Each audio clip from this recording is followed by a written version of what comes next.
Welcome to Before Rome, Mediumship and God. I'm MaryAnna. This show is about allowing people to believe in mediumship without the demon and the evil business, without the holy water or the fear.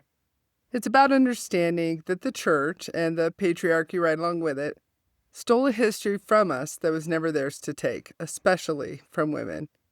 We have spent centuries doubting every bit of our God-given intuition just to fit in. This is episode 3, How Did God Become God? Before we get into this too far, we have to revisit the world that God was created from. Abraham lived in a world, a society, a city full of gods, and that is plural in case you missed it. Now, before anyone starts sending me hate mail, I'm not arguing about who God is, or that your faith is wrong, or that you have to believe in mediumship, or even that you have to doubt your religion. I am simply asking people to be curious about all of it, to ask questions. I'm asking you to debate, even with yourself. What are the facts that we've adopted today, and where did it all start? I want to understand what the spiritual landscape looked like before the way it does now. Because Abraham didn't live in a world with churches or denominations. There wasn't a Bible, and pastors or priests and rabbis did not exist. He lived in a completely different spiritual environment than most of us can imagine. And if we're going to understand Abraham's experience, we need to understand that world. Now, let's talk about another big word, polytheism. Polytheism simply means a belief in many gods. Most ancient civilizations were polytheistic. The Egyptians, the Greeks, the Romans, the Mesopotamians. Let's try that again. The Mesopotamians. Having many gods wasn't unusual, it was actually normal. The Israelites appear to have emerged from that same ancient world. And this is where the theologians and the scholars start to argue a lot. Some believe that the earliest Israelites were fully polytheistic, and others believe they worshipped Yahweh above all others while still acknowledging the existence of other divine beings. Still others argue that monotheism developed gradually over centuries. What most scholars agree on is that the story was probably more complicated than one day everybody suddenly decided there was one God, because real history is rarely that tidy. What is the opposite of polytheism? Monotheism. Monotheism simply means believing there is only one God. Most modern Christians, Jews, and Muslims are monotheists. One God. But Abraham's world was full of gods. They had gods of storms and fertility and war and wisdom. They had gods connected to cities and mountains and rivers. Some families even had household gods that lived inside the home. The strange thing wasn't believing in gods. The strange thing was believing in only one. That idea would come much later, and that's where Yahweh enters the story. Most of us grew up thinking there is one God, and that's pretty consistent across most religions, Baptist, Methodist, etc. Most people grow up with the idea that Yahweh was always a God with a capital G, the one God, the only God, the creator of everything, the end, amen. But history doesn't really care what you believe, does it? Many scholars believe that Yahweh began as a regional deity that was associated with specific people, a specific region, and a specific culture. That doesn't mean that he was lesser or that he lacked power in the eyes of the humans, but it does mean he wasn't the God of all gods when he started. And if that's true, then Yahweh's rise from regional deity to universal God becomes one of the most important religious developments in human history. Because somewhere along the way, a God became the God. It didn't happen quickly or without disagreement or without competing people putting their gods on the offering plate. And it certainly didn't happen without politics. In other words, it wasn't just one moment. It was a slow, hostile takeover over several centuries. Now remember, this is condensed dramatically. The earliest Israelites weren't monotheists. Full stop. The Bible itself accidentally proves this. in full reference to other gods being real by saying, "You shall have no other gods before me." Well, if other gods didn't exist, then you couldn't have other gods before you.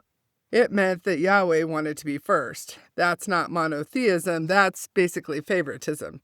Yahweh started as the god of a specific group, probably a desert people, possibly connected to a region called Midian.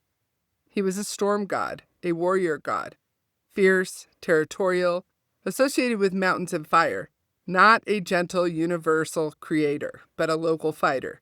Then the Israelites ended up in Canaan, a land absolutely packed with other gods: Baal, Asherah, El, and here's the scandalous part: Asherah may have been Yahweh's wife. There is actual archaeological evidence that say Yahweh and his Asherah. The Bible spent centuries editing her out. Now, of course, again, this is the simplified version. So do more digging if you want to look into that further.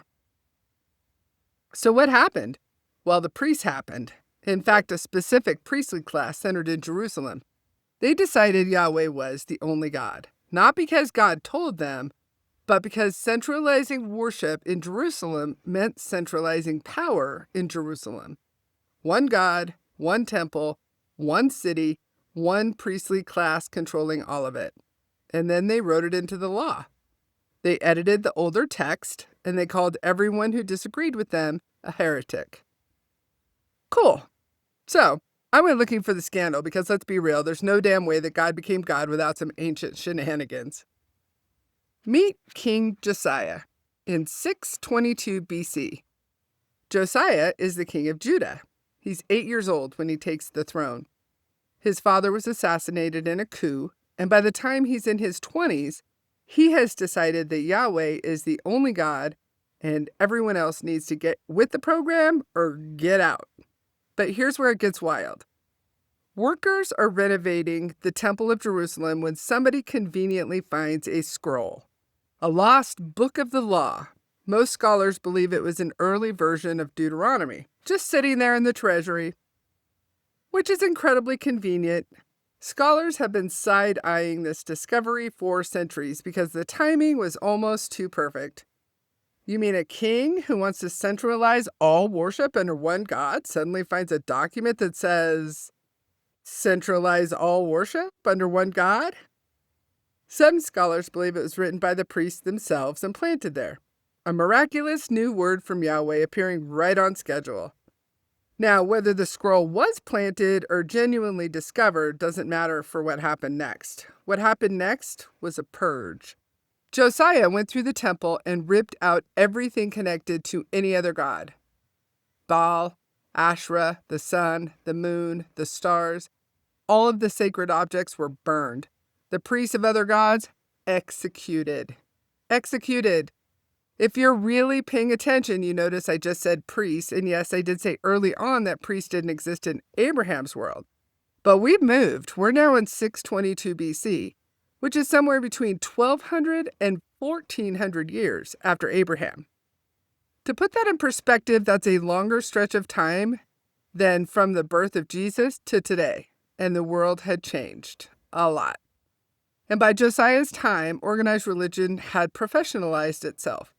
Other gods had their dedicated officials, their temple functionaries, their keepers of the flame, so to speak. Call them priests, although Josiah called them dead. So King Josiah marched across the land smashing altars and shrines. He had pagan priests killed on their own altars. And then, and this is the part that tells you exactly who you're dealing with, he had the bones of already dead priests dug up from their graves and burned on their own altars to desecrate them. He killed people who were already dead. How's that for scandalous?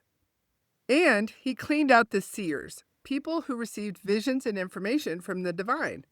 And this was actually a respected role. Samuel in the Bible was a seer before the word prophet became more common.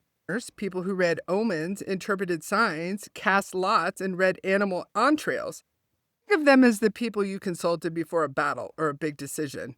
That's who Josiah went through and just decimated. Ob, or Ob, OB is the Hebrew word used in the Bible that gets translated as medium. It literally means a person with a spirit or a familiar spirit, someone who communicates with the dead.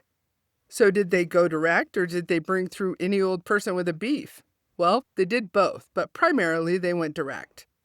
And the practice was almost always ancestor specific. You went to reach for your dead, your father, your grandfather, the matriarch of your family line, the warrior who founded your clan, the dead who had a stake in your specific situation. The word Ab itself may actually share a root with the Hebrew word for father, which is Av, A-V.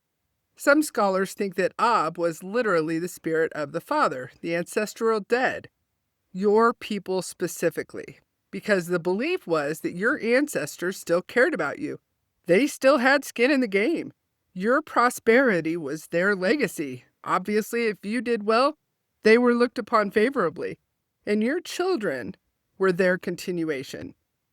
So they had every reason to help you and every reason to show up when they were called.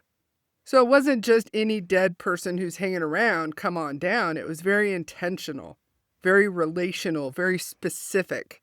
So obviously, as a side note, going direct is what a lot of mediums do today and what a lot of mediums argue for. But this was very much the story of when Saul went to the Witch of Endor. He didn't say, bring me whoever. He said, bring me Samuel, by name, his specific dead prophet. Direct contact. We're not going to get into the Witch of Endor in this episode, but we for sure will be getting into it in the future. People consulted the Ab, or the medium, for the same reasons that people come to mediums today. Should we go to war? Is this the right person to marry? Why did my child die? What does my ancestor want from me? Will I survive? The dead were considered a part of the community. They weren't gone. They were still present and connected and still able to influence the living and even intercede with the higher powers on your behalf. Sound familiar? They weren't going to expose secrets or settle grudges, though I'm sure that happened also, human beings being human beings. But mostly they were going because they were grieving or scared or lost, or they needed to know that their dead were okay, which is exactly why people visit mediums today. Gideoni, translated as psychic or wizard, literally means one who knows.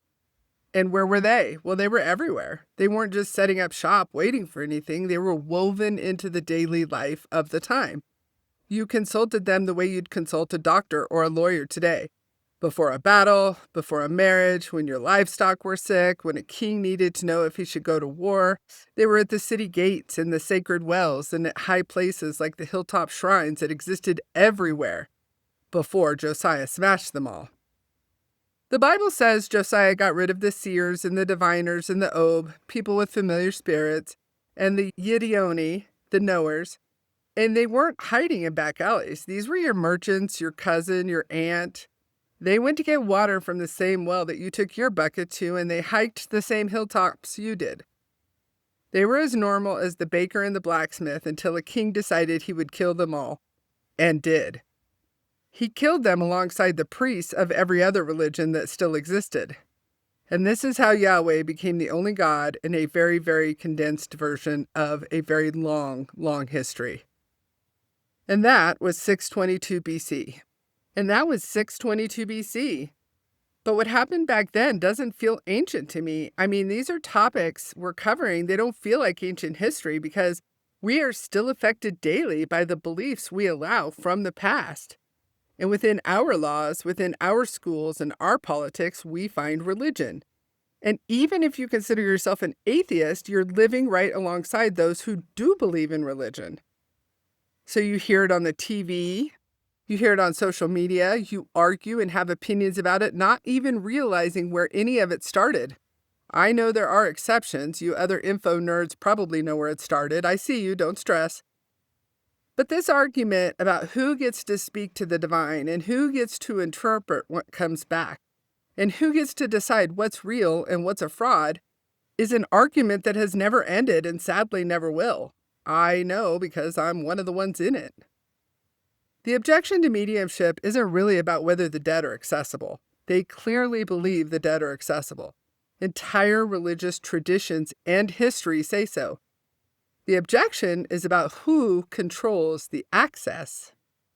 The church wants to be the only telephone carrier to handle those calls. The approved dead, the saints, go through the official channels. But your dead, the ones who actually knew you, Grandma Sally, Aunt Janet, those apparently require a gatekeeper of some sort, otherwise it's considered evil and demonic. So who gets to decide what counts as a real encounter with the divine? The priests in the church claim they are the only ones who can handle that sort of power. They are the only ones with the discernment capable of talking to the dead. And anyone outside of them is a charlatan, a heretic, a witch, a fraud, a demon portal. It's nothing more than a modern-day witch hunt. There's a group of women I want to plant a seed about before we close, and they're called the Desert Mothers. We have a few more episodes before we get to them, but they were amazing women of an ancient world that we probably could not survive in for hours, let alone decades. They walked the Egyptian desert and lived in caves and cells, spending their lives in prayer and fasting and in direct spiritual communication every day. And they didn't ask for permission. But we're not going to cover them right now, but just know that they are coming in future episodes, as are the demons. We're definitely going to get into talking about demons and angels and fallen angel. And I've got I have so many things on my to-do list for this podcast that it's a little bit overwhelming. This was the world before Rome, and that's what I want to leave you with, is that you don't need permission. You don't need a priest or a pastor or a bishop or a building to access whatever you believe God is. You don't need someone to tell you which dead people are safe to talk to or which experiences count as real. The sun is God, the wind is God, the thing you feel when you're standing outside at night looking at the sky and something moves in you, that's God. That's always been God. Question everything. Think for yourself. And remember that the wall between you and spirit was built by people, which means it was never real to begin with. I'm MaryAnna. Find this podcast on iHeartRadio, Amazon Podcast, Spotify Podcast, and Apple Podcasts. You can also check beforerome.com, and I will see you next time.